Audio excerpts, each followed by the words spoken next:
খাগড়াবাড়ি পাওয়ার স্টেশনে ভয়াবহ আগুন, বিদ্যুৎহীন গোটা কোচবিহার। খাগড়াবাড়ি পাওয়ার স্টেশনে ঘটে গেল ভয়াবহ দুর্ঘটনা।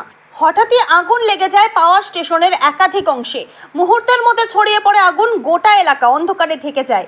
আগুন এতটাই ভয়ানক ছিল যে দমকলের একাধিক ইঞ্জিন ঘটনাস্থলে পৌঁছেও পরিস্থিতি নিয়ন্ত্রণে আনতে বেগ পেতে হয়। সূত্রের খবর, শর্ট সার্কিট থেকেই এই অগ্নিকাণ্ডের সূত্রপাত।